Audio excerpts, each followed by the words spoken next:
Roisin, and I'm going to lead us through a shoulder and core session.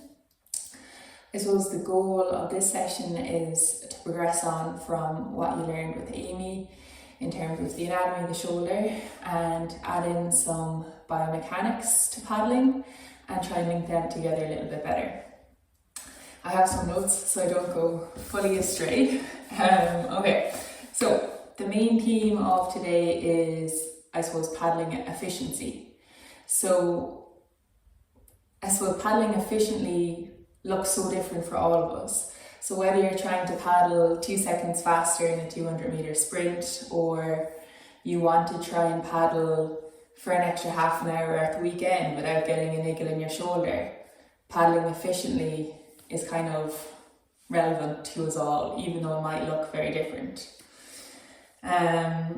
So the first thing that I need to introduce to you is the concept of scap setting. And Amy has absolutely touched on it before, and she explained to us about the concept of, well, I guess your axial skeleton being your skull and your spinal column, and then your appendicular skeleton being your legs and shoulders and arms. And the only way that your arm is attached onto your axial skeleton is via this shoulder girdle, okay? And that's connected via these muscles, these smaller muscles in your shoulder, and then these big, strong muscles in your back. And Amy's very correct in saying that we have these huge, big, strong muscles in our back, but that they can be super lazy. And that when they get lazy, that those little shoulder muscles up here around your neck end up switching on. And so that's when we end up looking like this. Okay, and I suppose our bodies are really smart when we're paddling and we get tired and we are trying to find the easy way out. Our bodies will say, oh, these big back muscles, they're a little bit tired and they're lazy, so it doesn't help. Then those little ones start to switch on, okay, and we start paddling like this. So I suppose if you were to think about you holding your paddle or half your pool stick, and you were to take a stroke and you're starting to get tired, and instead of leaning down on the water and not resisting the water, you kind of give in, your shoulder pops up and you're not really putting as much power down through the water. And again, you could be an Olympic paddler or you could be a recreational paddler at the weekends, and this idea of paddling efficiently still stands and still holds true. So whoever you are, when you're leaning down your paddle to try and push yourself forward in the water, in whatever boat you're in, and you decide, oh, it's a bit hard, I'm actually not going to lean down nice and strong, your shoulder kind of gives in, so it's not pushing down against the water now, it's taking the pressure off, and your shoulder kind of dumps forward, and those tiny little upper trap muscles switch on, those big guys around the back, your lazy, switch off. Okay, so there's a couple of things that happen, a couple of things that aren't so useful when that happens. So not only are we dumping our shoulder forward and we're switching on these little guys instead of those nice big ones, strong ones at the back, we're using these little guys who will get tired more easily as well.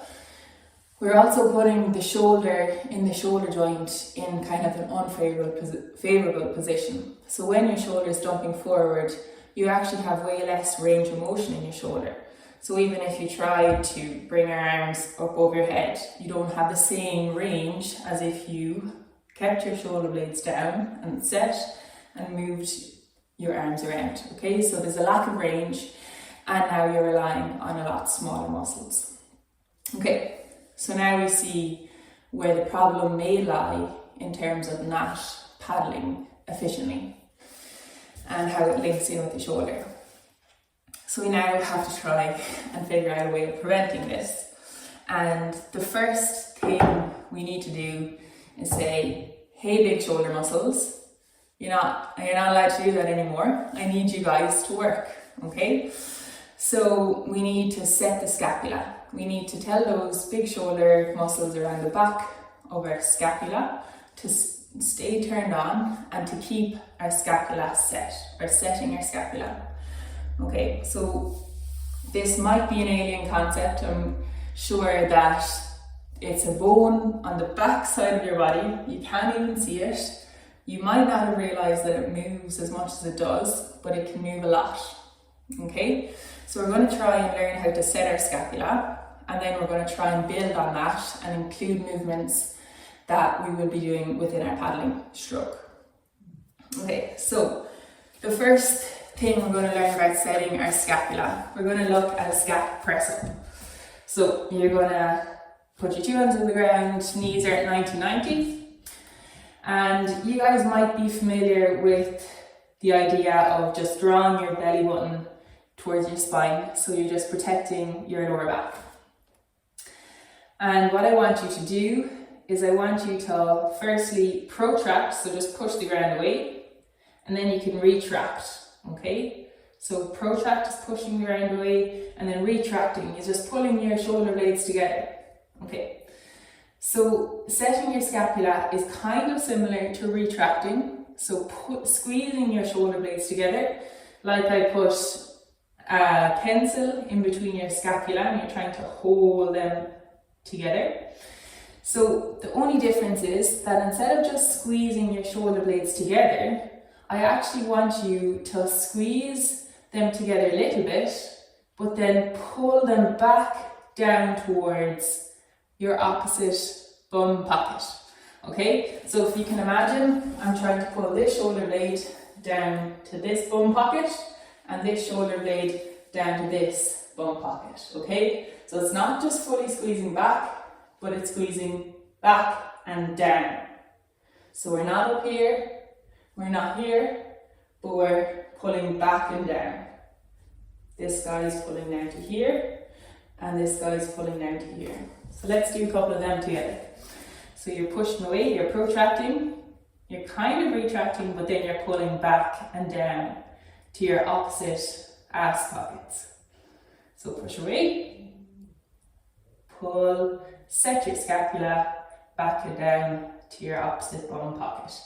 Now be careful as well that you're not doing your cat and cow. We've already set our tummy muscles, we're protecting our lower back, we're pulling our belly button into your spine. So push away, set your scapula, pull them back and down. Okay, and in this position you can get some nice feedback from the floor. You should feel really strong here and feel way more powerful, I suppose, than if you just kind of let yourself flop. So you're pulling back and down. Okay, and even if you can start to feel that today, I really do feel like this is a big kind of learning curve in your understanding of how your shoulder works and how your shoulder can be powerful. Okay, so that would be a scap press up, and it's starting that scap setting process. So the next thing I want you to take is either a band or your leggings. I've turned mine into a hoop. Okay, if you don't have that, you can take your paddle. Okay, and all we're going to do is we're going to push your arms forward and then set your scapula back. Reach forward, kind of protract your shoulders, or set your scapula back. Okay, if you do have a band, this gives you some nice feedback as well. So reaching forward in this kind of weak position where your shoulder blades are quite broadened and they're in this lengthened position. All the muscles surrounding it are lengthened. And then pulling back and down. And you just feel this kind of strength. Your shoulders are moving away from your ears and you can just hold. Reach forward. You can feel the power totally turns off. And then set back and down. Okay? And it's such a tiny movement, but it's such a powerful movement that it's pretty unbelievable. Okay. The other thing that you could do is if you did have a chin-up bar, or if you're in the park and there's monkey bars, and you hanging from the monkey bars, and then you totally hang like a monkey. So you let your shoulders come up to your ears, and you're like a big monkey. And then you pull your shoulder blades back and down, you set your scapula, and you look more like a swan.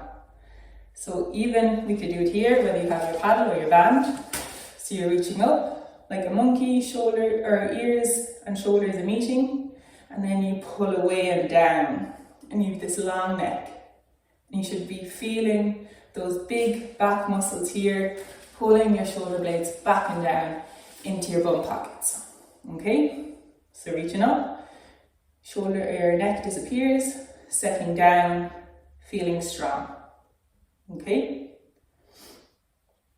So hopefully now, whether you're doing your scap press up like this, or setting your scapula back, whether you're doing it just with a band in front of you, setting your scapula back and down, or with your paddle, or you're at the monkey bars or at the chin-up bar, losing your neck, finding your neck, pulling your shoulder blades back and down.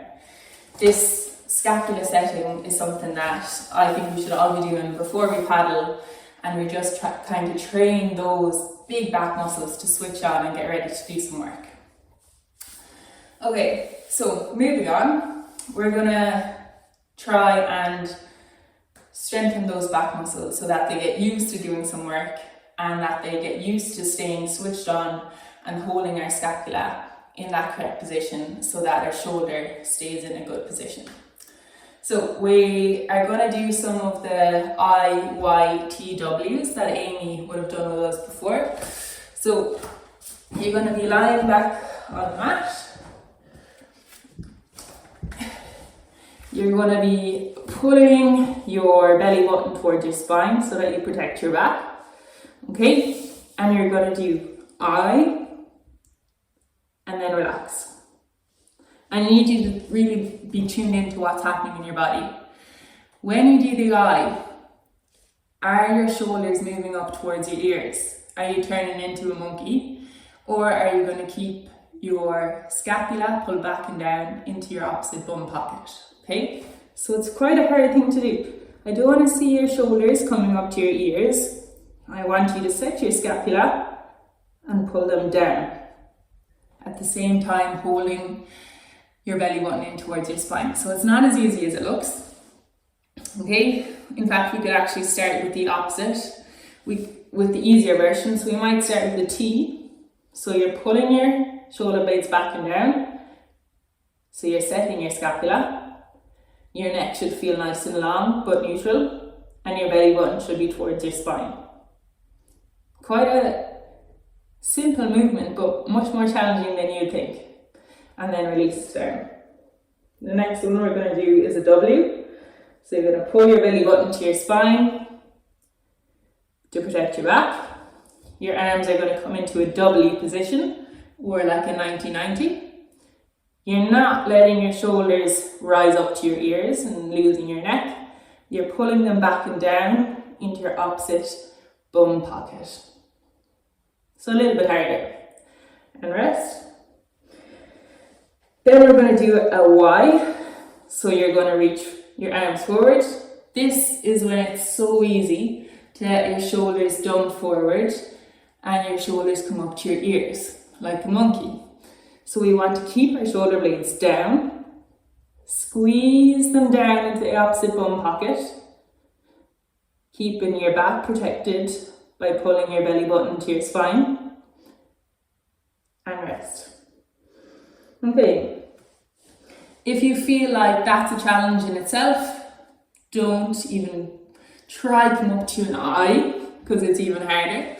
So when you're in the I, again, it's very easy to let your shoulders come to your ears. You've got to set your scapula and lift. And down. Okay, and this is something that I will do before I paddle as well. So you can do your T, your W, your Y, and your I, and rest. Or you can do T, squeezing your shoulder blades back and down, resting. W, squeezing your shoulder blades back and down, minding your lower back, bringing your belly button to your spine, resting. Y, be careful here, resting, and then be extra careful.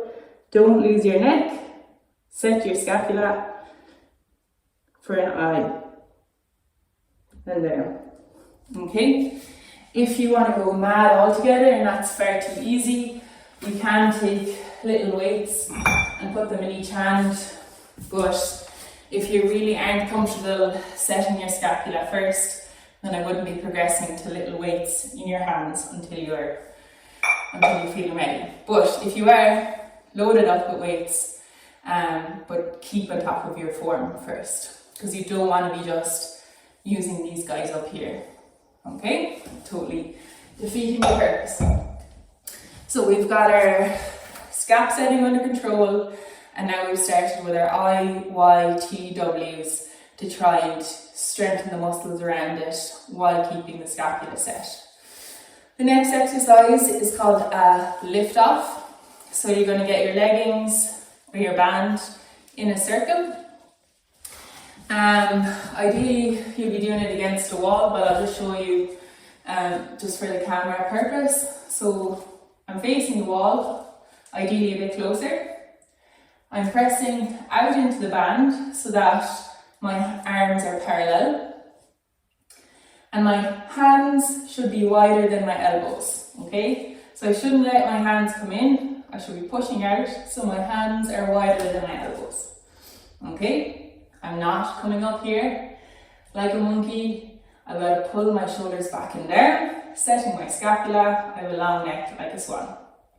I'm then going to slide my arms up along the wall, okay? Making sure this isn't happening, keeping the shoulders back and down, reaching up all the way, not allowing my neck to disappear. When I get to the top, I'm going to lift and squeeze off the wall, and this isn't an arch, okay? Keep your scapula back and down. Can you get any range out of your shoulder joint? Squeezing, and at this point you should be making sure that you're not feeling it in your upper traps, but you should be really feeling it in these guys back down here, okay? So you've come up, you've taken 5 seconds to come the whole way up. Being careful at the top, because that's when you can totally let go. Keep them down. Then you're going to lift off for 5. You're going to come back to the wall, and then you're going to lower for 5. Okay, this is really important to be self-checking. Am I allowing my shoulder blades to totally come up? Am I fully setting them the whole way through this movement? Okay, so let's do it again. Let's try to do 5 in a row. Shoulder blades back and down. Hands wider than your elbows. You'll be sliding up the wall. If you're standing against the wall, that's perfectly fine. Sliding up the wall, shoulder blades back and down, going up for 5. Reaching up. If you have it in you, if your shoulder blades will allow, lift off, okay? I don't want it to start coming from your back. This isn't for your back. It's all about your shoulders. Squeezing here. You should be really feeling it. Back to the wall, sliding back down. Don't let your traps turn on. Keep it coming from your back. Okay, let's try again. Let's keep it going. Up for 5. 3, 2, 1. Keep your shoulder blades back and down. Lift off for 5. Back to the wall and slowly down for 5. Okay. If your shoulders are shaking, do it without the band. Can you feel your shoulder blades moving up and out but staying set down? Okay, so you're reaching up for 5. Okay, lifting up and back, back to the wall, and down for 5. Okay, you've got 2 more. Hands wider than your elbows, shoulders are still set back and down. Don't let them pop up at the end, keep them back and down. Lift off for 5, squeezing. Whether you can just get them barely off the wall or you can get a little bit more, whatever suits you. Back to the wall and down, keeping those arms wider than your elbows. Last one, reaching up. You should be feeling a burn by now. Mine are beginning to shake. Squeezing up at the top. Back to the wall and lowering down for 5. Okay. It's taking a lot of kind of self-checking. Are you making sure that you're really not letting those shoulders come up, not letting those shoulders dump forward and turning on these little guys? It's just, even if you can only do 3 of them, that's absolutely fine. But try and make them progress and do them as often as you can if you are struggling with them. The other thing is just being aware that you might find that one shoulder is weaker than the other. I'm currently dealing with a little bit of a shoulder injury, so my left shoulder is not happy all the way through that, but I know that it's not painful, it's just finding it a little bit harder. Okay, so even if you're using a band or you're not using a band, it's a really, really good one for your kind of shoulder rhythm. Okay, I suppose a point to note is that some people may have different problems. We are currently addressing a problem of our scapula being too mobile and too lax and wanting to move too much. But there's definitely people out there who might be saying, I don't feel like my shoulder blades are moving at all. Okay, and if that's the case, then I'd be kind of recommending going back to the ones that Amy showed you, and you're trying to prompt your shoulder blades to start moving by tucking the band underneath your shoulder blades and trying to encourage them into a little bit of movement.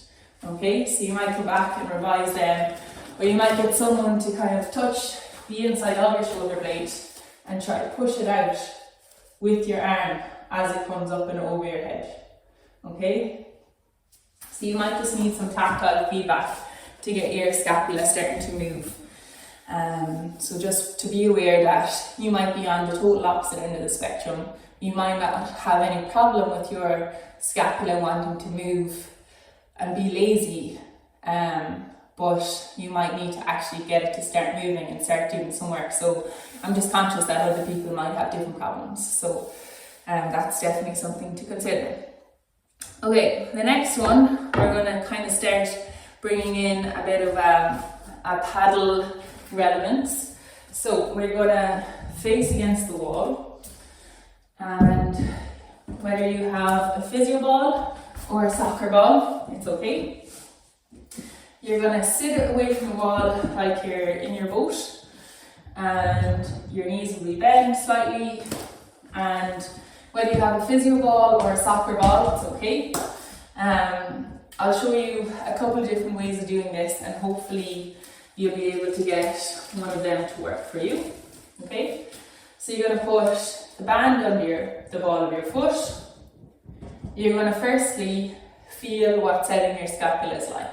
So if I'm not set, my shoulder blade's pulling around my body and it's in quite a long, weak position.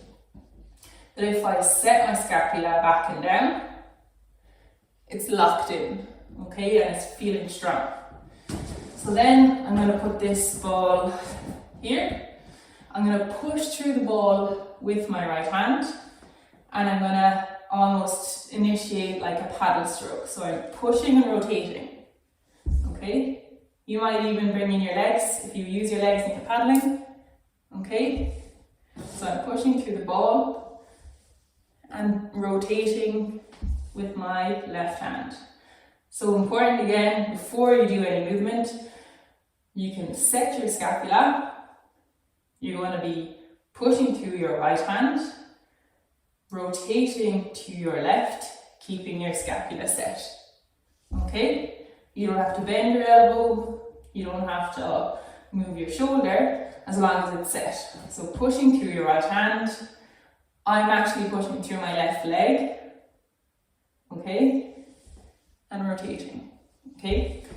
So you can do a couple of them. You should be feeling it in the big muscles in the back of your left shoulder as you keep your scapula set, okay? And feeling it through your core, because you're trying to transmit a force through the ball, through your core, and through what would be our paddle. Okay, so you can imagine that the ball is acting like the paddle in my right hand, and this is acting like the paddle in my left hand, but it's this kind of closed chain. Okay, you might have a soccer ball in this hand, and it might be similar. If you have neither, you might take your water bottle. If you have a water bottle or if you have a lightweight, you can rotate with it, your shoulder being in a 90-90 position, and you can start bringing in your hips if you like. Okay, so yes, we're working our big back muscles of our shoulder. We're also now working our core, and a little bit of leg and hip mobility. Okay, so you can do 10 on each side. I'm going to move over to the other side. So band is going under my foot, with leggings, whatever you have. Water bottle maybe in your other hand, and then you're going to set your scapula first, so it's not hanging out here, it's setting back and down. And then I'm going to push through my right leg, rotate to my right, and my left shoulder is going to stay in that strong position.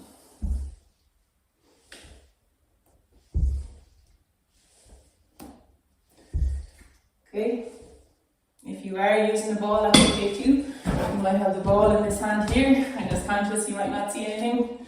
So you might have the ball here, rotating, pushing through this hand, setting my scapula on my right shoulder, and rotating to the right.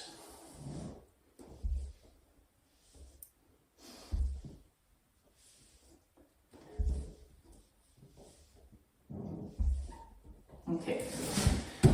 So that one is quite a challenging thing to try and coordinate everything, but it's something that with practice you'll get the hang of, and it's very relevant to your paddling. Okay, you can see how that movement translates directly into the boat. Okay, and it's keeping in mind that your scapula is set, it's keeping in mind that you have to engage your core when you're paddling, and it's keeping in mind that if you do get your hips going, get your legs going, and then you're getting power throughout your whole body. Okay. The next one then we're going to look at is you're going to put the loop of the band under your foot. Okay. You're going to hold the band. So the band is under my foot, and I'm holding it with the hand. Okay. Then I'm going to take this arm. I'm going to put my water bottle in my hand, or a little weight.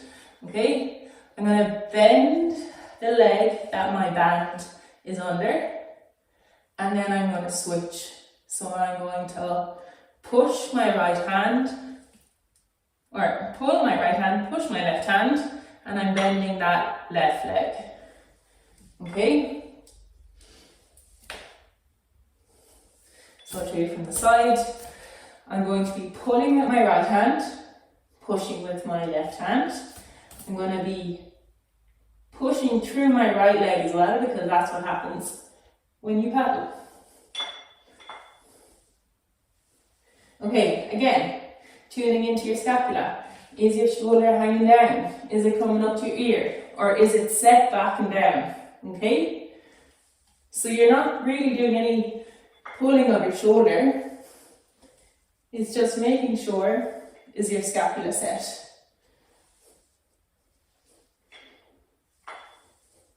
Okay, you can do the other side then. So you're putting the band under your other foot.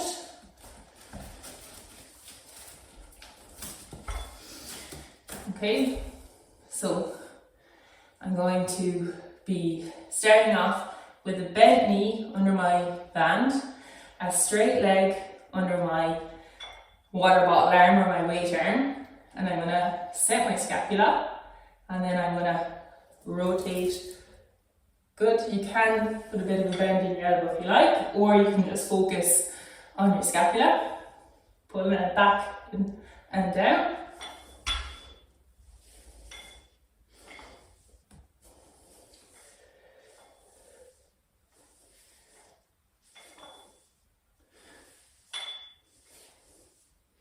Okay, if you feel up for a challenge, we can step it up a little bit. So you can take a chair or a box, put it against the wall, and you can do the same exercise trying to balance on one leg. Okay, so you're going to put the band under one foot. The other leg is going to go on the chair. Now this is going to be a good challenge. I do it on camera. Okay, so your other leg is on the chair. Depending on how much of your leg is on the chair, so you can make it harder, like that. A little bit easier, a little bit easier. Okay? And you're going to pick up your weight and you're going to do the same exercise. Okay?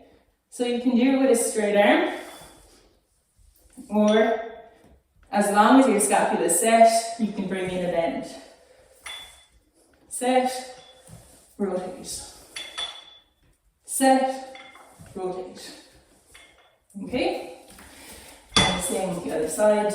Again, if this is too hard, if you have any problems with balance, then I don't recommend going on one leg. But if you want a challenge, absolutely. Okay? Set my scapula. Rotate. Ooh. Set the scapula, rotate. Okay, and you will be starting to feel it more in your core. Set my scapula, rotate. I might add it in a bent elbow. Set my scapula, rotate, and bend. Okay, so again, if you feel up for the challenge, adding in some balance, that's good. Otherwise, stick to the two legs on the floor and try and progress to this, okay? Balance. Let me get my breath.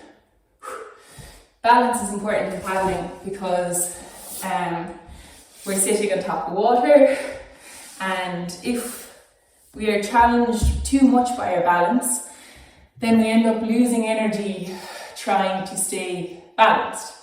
But if balance is less of an issue and we're not trying to compensate by those little tips, then we can actually use all our power to go forward. Okay, so I think balance is a huge part.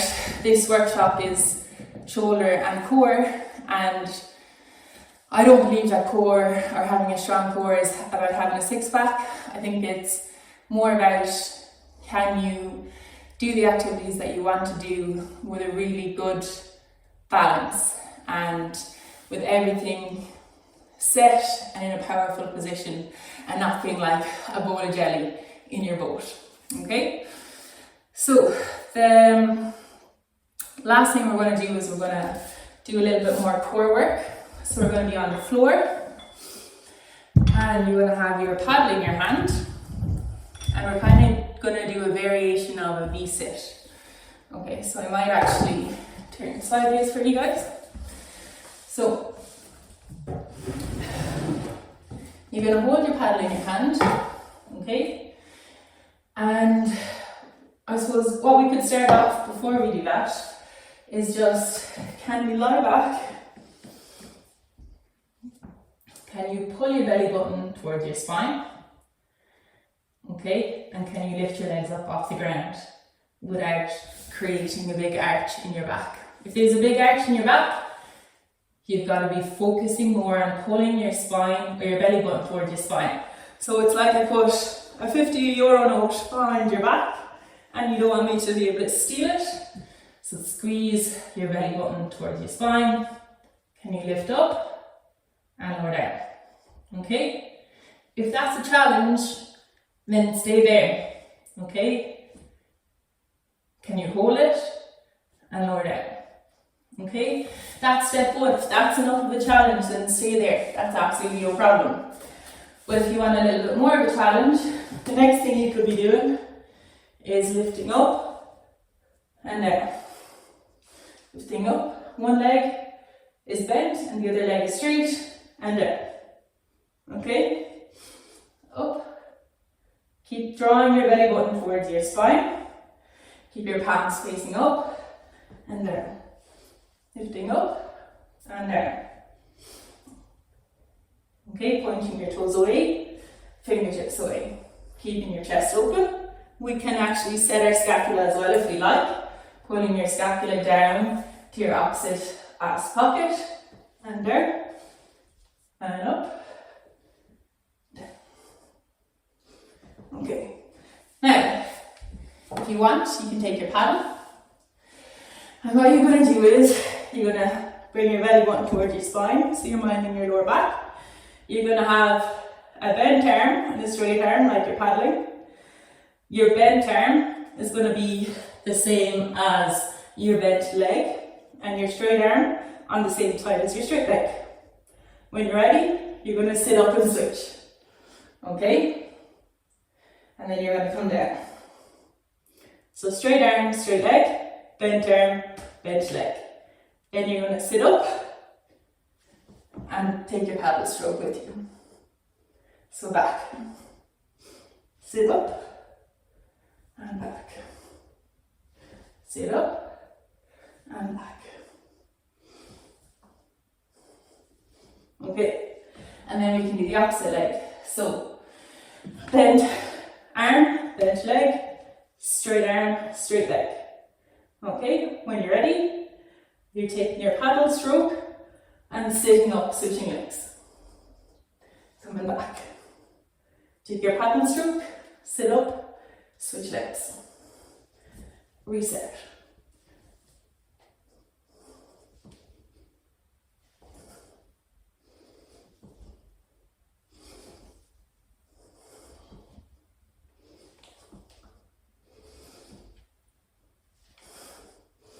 Okay, so you can do as many of those as you like, but yeah, it's a good challenge. It's starting to include the coordination of paddling, and it's including the correct kind of muscles that are needed for the rotation. Okay, so the last one then, like I said, that balance is a big thing for us in boats, and I think it's important for anyone, whether you're 15 or 95, that balance is something that we should all be really working on. So this next one, we're going to come into standing. Okay, so you're going to be coming down with a bent arm. You're going to be coming up, okay? If you're having challenges with your balance, maybe stand close to the chair, have the chair beside you if you need a hand, okay? So you're going to be coming down and up, bending down and up, okay? So it's a good challenge. So you're coming down, and then you're going to come up. And you're just using your paddle stroke. So your straight arm is the same as the leg behind you. Your bent arm is on your standing leg. And then you're going to switch. Straighten your front arm, bend your left arm. And up. And down. And up. Okay, and you can switch. So we swapping your hands. So you're going to go back and up. When you're doing this, as you progress, you can become more kind of nitpicky about what's doing what in your lower body. You're wanting your knee to follow your second toe. It's no good if our knee is pivoting in and out. We want it to be nice and strong throughout the movement, with your knee drawing a line over your second toe. Okay? and up. My knee is wanting to go out and down. Okay, so that's a good one. It's using your core, it's challenging your balance, and it's also kind of being relevant to your paddle stroke. So that's all I wanted to go through today. I suppose just to kind of summarize, I want everyone to start thinking about setting their scapula so that you're in a powerful position, so that when you go to paddle and you want to take the easy option and your shoulder dumps forward, that you're saying absolutely not, keep the shoulder back and down and keep those muscles being really strong.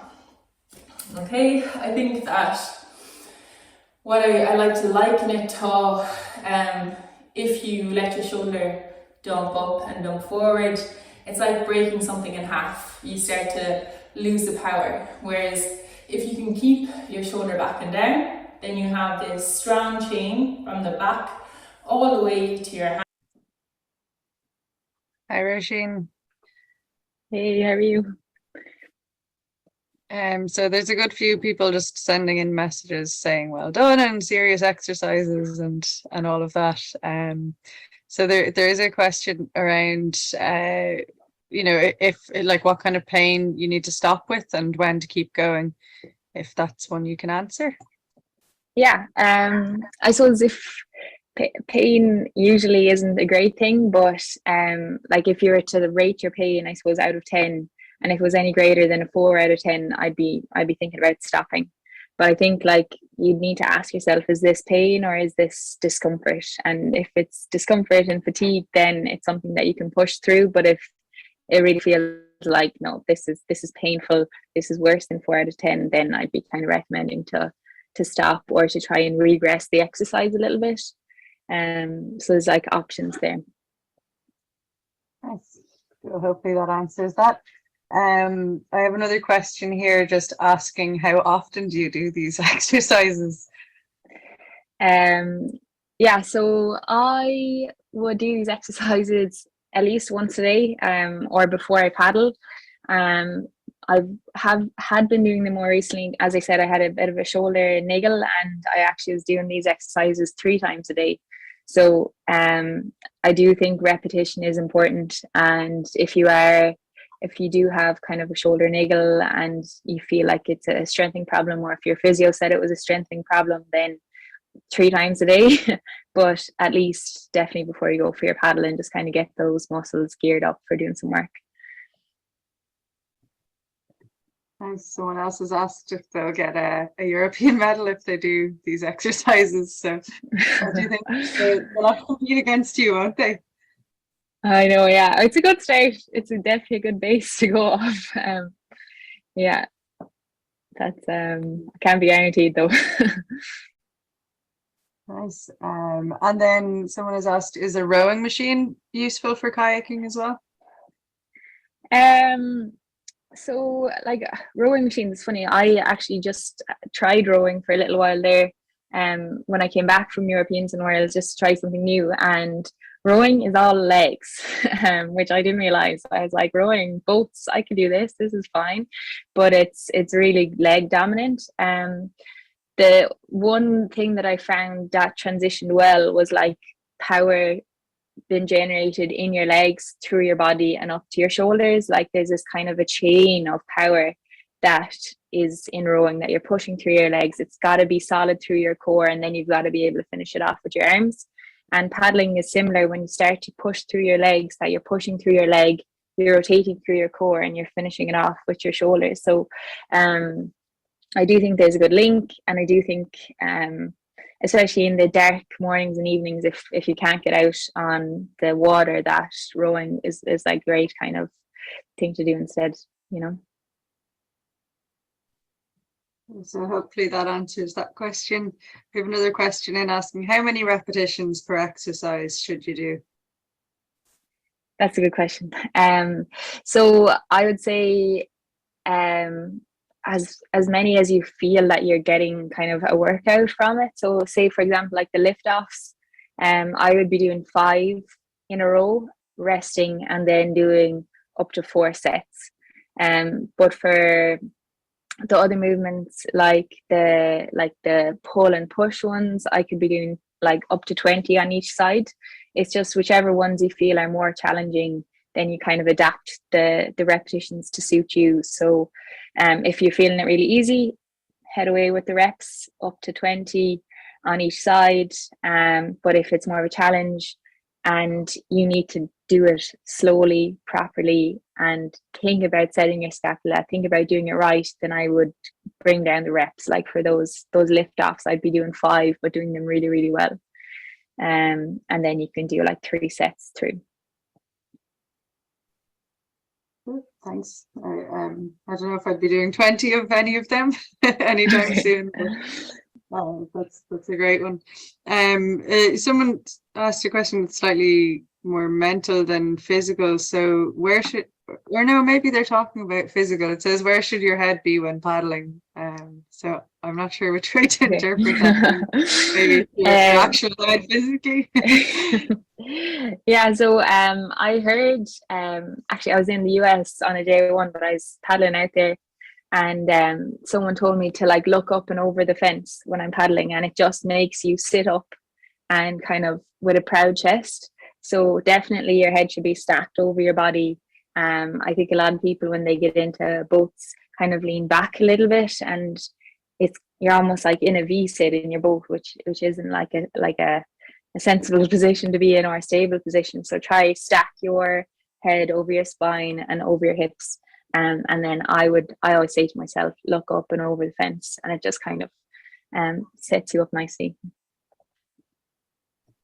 Okay, nice. And I did clarify that it was a physical head. Okay. Kind of similar to that is where is your weight? Is it in front or behind your sitting bones? And maybe you've just answered that, or do you want to add to it? I suppose it's something similar again. I suppose I've seen people get into boats and they're like leaning back. So that would be like your head is super heavy, it's a big weight, and if you lean back, then your head is going to be shifted, your weight is going to be shifted behind your sitting bone. So like I'm not encouraging people to like lean too far forward. Like I definitely hunch forward in my boat when I get tired. So it would be neither too far in front nor behind, but try and sit up straight in your boat, and kind of you'll actually get far more rotation out of your lumbar spine and stuff when you are in a nice upright position. So all the biomechanics will work better if you are sitting up nice and strong, nice and tall. Brilliant. 2 more questions to add in there. Last year you won gold at European Canoe Championships, and the year before you won gold, and then you won bronze at the Worlds. What's your hopes for the Worlds this year? Where is it on? What are you planning? So I am now old and I'm not under 23 anymore. So I'm moving into the senior category.